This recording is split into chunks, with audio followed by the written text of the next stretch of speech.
Hey guys, it's Timber. Just wanted to thank you guys for the 1K. I said I would do a face reveal. I guess not that I think a face reveal is all that important, but I mean, you know, I've got hopes for the channel. I hope it does well, and if it does do well, then I kind of would like to just get it out of the way as early as possible. So, boom. Hi, that's me. Yeah, so what I did was a few days ago, I did a Zelda tier list, and I figured that would be a good way to get to know me and to relate on a topic. I'm sure there'll be some mixed opinions in the whole thing. I don't know. I hope we don't disagree too much. I thought about showing my animals. Maybe I'll do that like 2000 or something. I don't know. I'll probably do it sooner just because I want you guys to see my animals. I have a dog and 2 cats. So, but yeah, no, I mean, I really appreciate you guys subscribing. I really appreciate hitting 1K. I thought that was super cool. I really like feedback, you know, constructive criticism. So if there's anything that you see that you're like, you know, this is wildly different than what I'm used to, or something that I don't like, or things that you do like certain aspects of it that you like, the content at least that I've been making. I really enjoy getting that type of feedback. I do have a Discord. Thankfully, a friend set it up. You know, there's actually a couple people in there now, which is pretty cool. One of the big things, if I can't stress this enough, is I truly enjoy seeing videos of you guys, what you're doing in the game. You know, if you find like weird glitches or anything like that, or you try to use a glitch and something weird happens, like, I don't care if you think people have seen it before or something, like I still enjoy seeing it. I don't know, I especially because I think it's, you know, important to share that and not to assume people already know about it. Or, but yeah, so anyways, I really appreciate the subscriptions, and, you know, yeah, join the Discord. I don't know, like and subscribe. I'm still new to all this. I'm desperately trying to keep eye contact with the camera, and I'm also like, is that weird? Is it looking way weird? So, but either way, I appreciate it. I figured I would comment on the TV. I was trying to do something really cool, like, I don't know, show a chat or, yeah, videos or something, but it definitely doesn't come through on the camera very well, so it's kind of pointless. But I like to speedrun Donkey Kong Country. I think the movement in that game is sick for speedrunning, and I feel like if I actually time some runs and I got like practiced up again, I could hit some pretty good times. But I also play a lot of Smash. I've been trying to play a little bit of Melee here and there, but now I'm definitely playing a lot of Smash. So I hope you enjoyed, you know, the rest of the video. It's pretty long. I tried to cut it down a lot, but it might be too long. I don't know. Thank you. So this has the mainline games and none of the extra ones. I actually haven't played Triforce Heroes. I have it, but I haven't played it. That's the only one that I haven't played. Yeah, I heard it. I know what it's about, right? It's like I heard it was like about dressing and clothes and stuff, maybe. But see, I love Four Swords, dude. I'll put it in C, because I don't know where it is.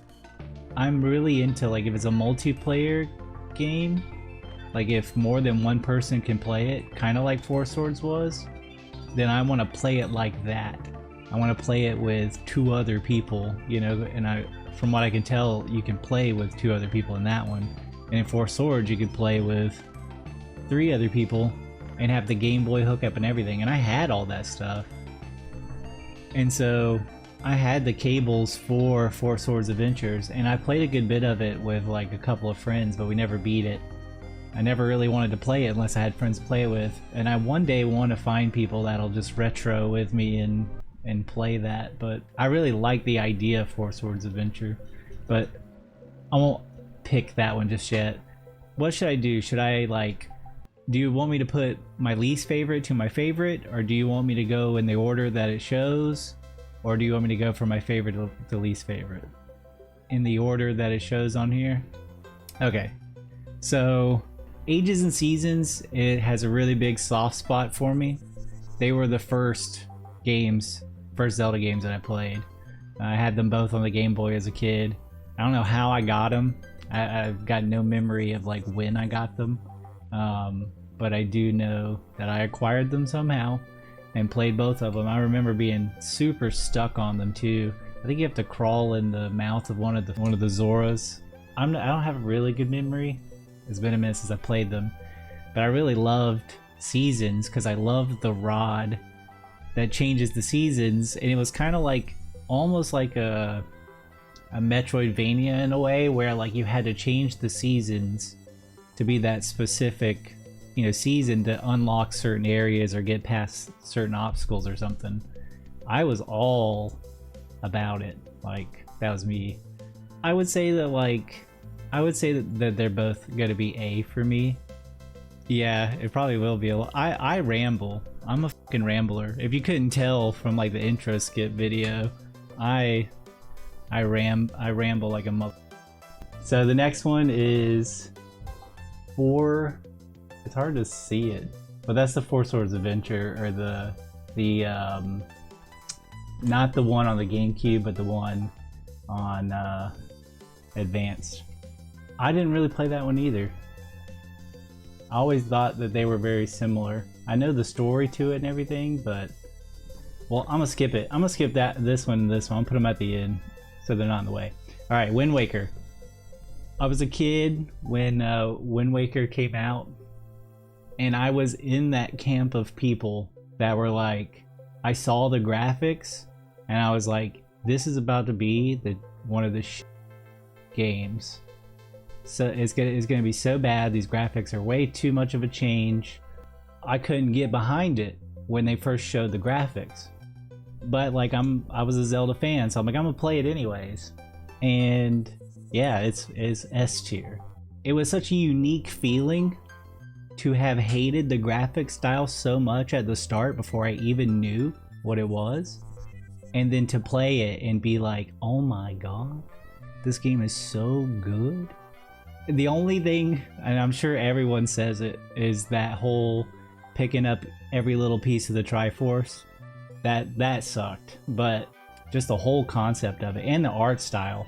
The art style is flat out amazing. And it's crazy to go from like 0 to 100 on how I felt about that art style, but I'm so like nostalgic for that game. So Four Swords Adventures, so the one on the actual GameCube, the multiplayer one. I'm just gonna say that is a C. I really like the concept of it. I'm big into top-down Zelda games. I love them, but I did not get to play a lot of it. Yeah, so it's just another top-down with the gimmick of 4 people. I liked it, but you know, not a whole lot. Minish Cap, I'm gonna say that, I don't know. It was definitely a good one. I enjoyed the whole getting small, being Minish. I didn't vibe with the cap all that much. It's like, I don't know why. Like, cause I mean, I know that in a lot of games, Link's always had people, some sort of person to hang out with and to get him through the adventure, but the cap just wasn't like my thing. That I think he was the king of the Minish or whatever. So I'm going to put that one in C as well, because I didn't hate it, but I did not thoroughly enjoy it. Twilight Princess. Twilight Princess, I remember asking my dad, like, what can I do to get this game? And he was like, I don't know, do some stuff and I'll tell you when I'll get you the game. So I had to just do shit. I cleaned the gutters. I like cleaned out underneath her house to get him to buy me this game. And I loved it. Yeah, no, it was definitely, I mean, this was right after Wind Waker, and the whole wolf mechanic, like, that shit was lit. I'm gonna say, it might be a little bit of a hot take, but I think I'm gonna say that it's an A versus an S. Just because, I don't know, it's like, I really enjoyed it. I enjoyed the boss fight. I enjoyed the animals, or the weapons and the double hook shot. When you got the double hook shot, dude, that was so sick. I didn't like Xant's role in the game. I didn't like how he was supposed to be like this evil. I don't think it played out the whole Twilight feel all that well. Like Midna was cool, and Zant, I felt like Zant was going to be a really good like boss. And I mean, I get that he kind of had the power of Ganondorf like behind him. Yeah, I don't know. I feel like they gimped him. Like they definitely just like cucked Zant. They were like, bro, you're out, peace. It just didn't feel right to me. I felt like they could have played that out a lot better. So Phantom Hourglass and Spirit Tracks. So, I mean, I was really pumped about these when they came out because of Wind Waker, and we were kind of like going back to that art style, and I was like really excited for that. But I wasn't really impressed with them. I would say that Phantom Hourglass for me is like somewhere in the middle. It's a B. I liked it a lot. I did not like having to go back to that area and run through that dungeon, and you get deeper, more time to get through, you know, the dungeon. I like that idea in like concept, but in execution it was really rough and sometimes kind of like tedious. It was like, oh fuck, I gotta do all these like floors again. So like by concept I liked it. Spirit Tracks, now I don't know if this is gonna be like controversial or nothing, or a bad opinion, but for me Spirit Tracks was a D. It bored the shit out of me. I don't know. I played it and I just got super bored with it. So forgettable for me. I don't know. I can't even really talk much to it. I don't remember it that well. I don't even know if I beat it. I still have it in my save files, but I just remember being really bored by it. A Link Between Worlds. I really loved Low Rule. I loved the anti-Zelda. I think A Link Between Worlds story is definitely a hidden gem. I think the story is like actually pretty good, or at least the plot twists are pretty good. But I love the whole high roll and low roll. As cheesy as it is, I think it's pretty good. So A Link Between Worlds for me, I wouldn't put it in the same category as Twilight Princess, so it's definitely going to be a B. I liked it. I thought it was good. Breath of the Wild and Tears of the Kingdom. I would say Breath of the Wild is definitely S. I loved it. I think there's stuff about both of these games, Breath of the Wild and Tears of the Kingdom, that people don't fully understand why they enjoy it, but they just do. And I think the reason why they enjoy it really is because, and the reason why I enjoy it is because the map is built so intelligently. They've built it in such a way that it's just like you can't help but get lost and walk around and find new stuff and do stuff. Like you have an intended path and you try to go on it, and there's literally 20-30 things that you just can't help but walk towards. And you gotta imagine, like, put yourself anywhere on that map.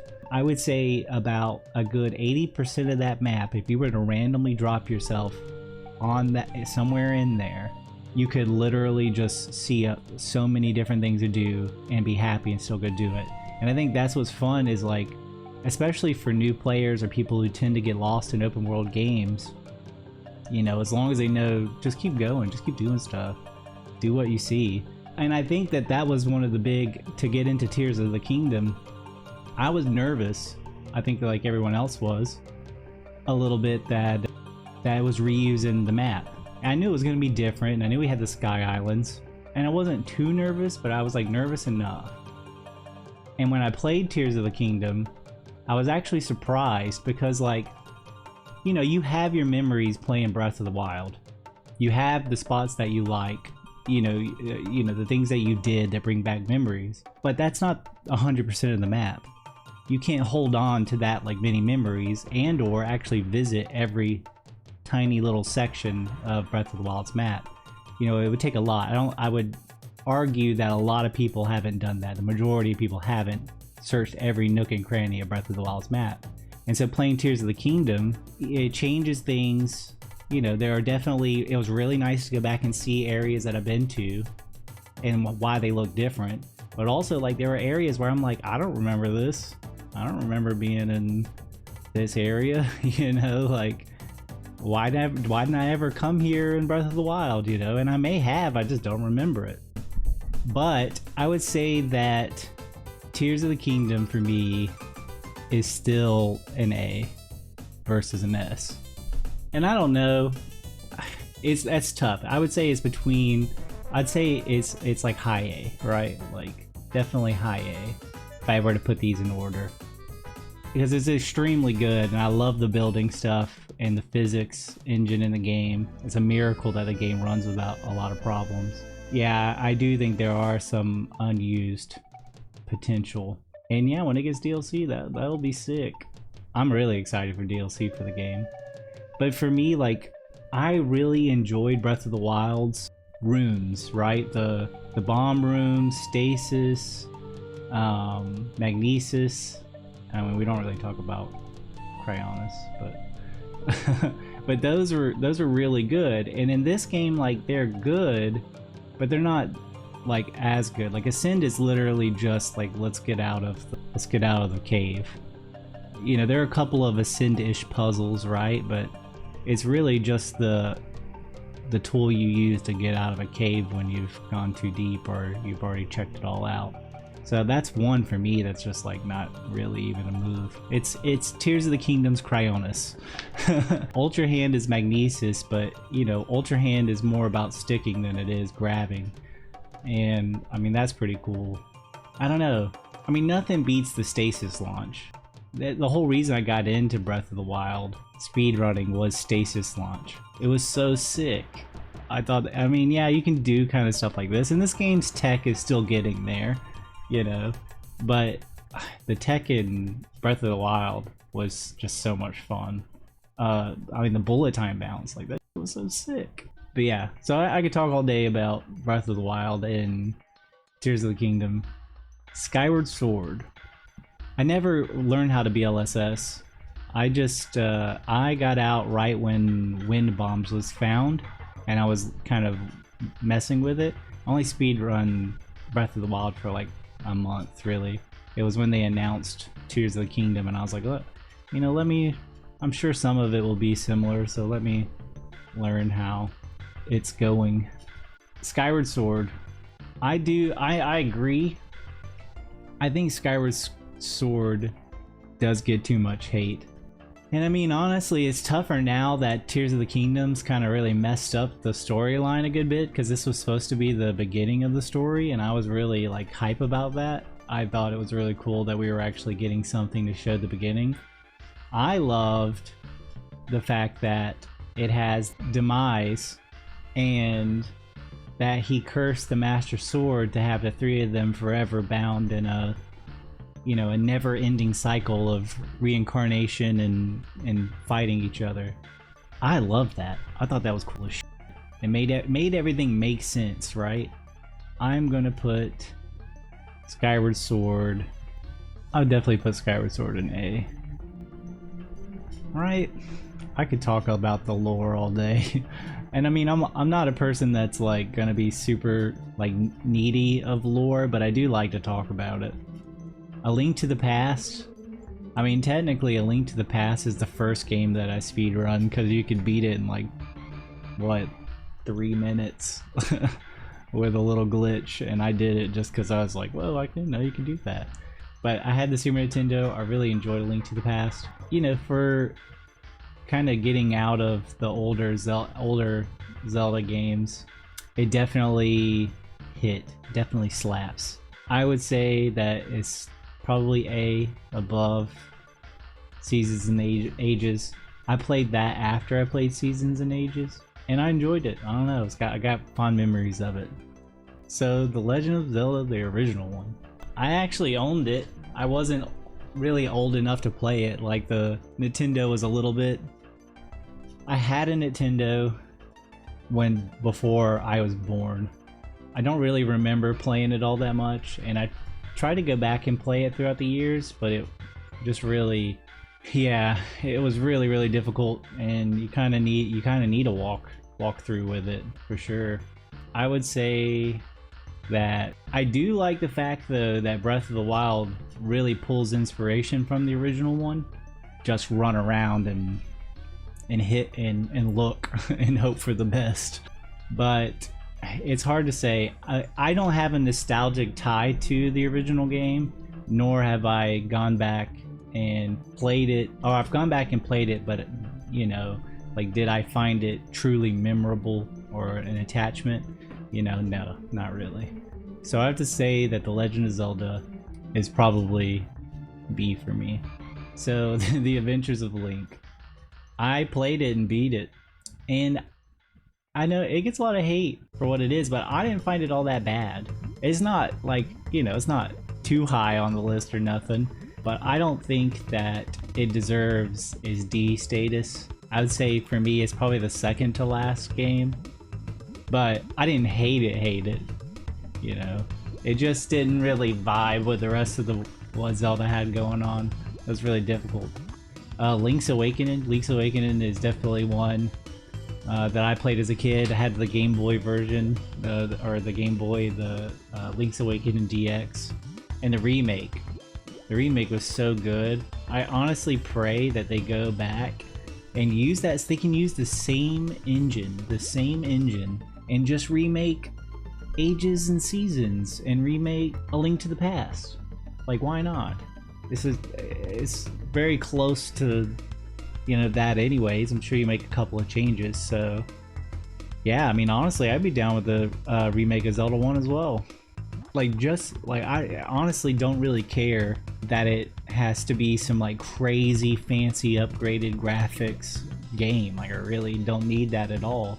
The Link's Awakening remake was perfect. It made you feel like you were playing the old games, but with updated graphics. I would say, and the story for Link's Awakening, the whole, like, it was all a dream, Windfish's dream and stuff like that, I don't know, I loved it. So I would say definitely an A tier. Oh, I need to make this a little bit more diverse, but it is what it is. Before I get to these two, let's see if there's any edits that I should maybe make. I like Seasons more than I liked Ages. Alright. Yeah, I think that's the only real edit to make. So, Ocarina of Time and Majora's Mask. I, as a kid, even though I was that age to be getting the N64 and playing Ocarina of Time, my parents got a PlayStation 1 instead. And we had been Nintendo, like, before and after, but we skipped the N64 era, so I don't have many like hardcore nostalgic ties to Ocarina of Time, but I did play them when they came out on the GameCube disc. I played both of them, and so I think Ocarina of Time is a good game. Do I think it's the best one? I mean, hindsight obviously is really hard to judge a game, but when I played it, I was very critical of it because I had Majora's Mask at the same time, and so I had played both of those, and in my mind it was which one's better, Majora's Mask or Ocarina of Time. I loved Majora's Mask. I absolutely loved Majora's Mask. I thought it was such a good game. It was hard because of the whole 3-day cycle, but the story in that game and kind of like what that story is tied to is really good. The whole, like, you know, getting masks from helping people, the story is just so good. And if you get deeper into the lore of the game and what they used as inspiration for the whole masks and the different deities and the fierce deity, like, that's so dope. I love that it was like scary. I love that it was like kind of like a horror game in some aspects, because like when Link puts on the mask, he's like screaming, you know, like in pain, you know, freaking out about it. And that really struck me, you know, like I was like, whoa, this is intense. But Majora's Mask is one of my favorite. Ocarina of Time, I would say it's a high B for me. I liked it for sure. For me, it got overshadowed by Majora's Mask. I liked Majora's Mask better. I didn't really know that which game came out first. All I know is I had both of them on a disc. I liked them both. Yeah, so I still have these two. I have these two games. I haven't played either one of them. But if I were to give my opinion on where I think they would be based off what I know about the story, I think Triforce Heroes would probably fall right about there. And I think Four Swords Adventures would probably be right up there. Because this one was more intended for you to play by yourself, if I remember correctly. This one, yeah, I'm not sure. I felt like it'd probably be right about there for me, but I'd have to play it with some people. Yeah. So, there you go. That's my tier list. If I look at it again, I mean, I think that's good. Well, it was nice having you. But yeah, that's it. Those are my opinions. You can take them or leave them. I feel like I could be swayed either way, but should I have recorded all that? Or can I just pull this from Twitch later?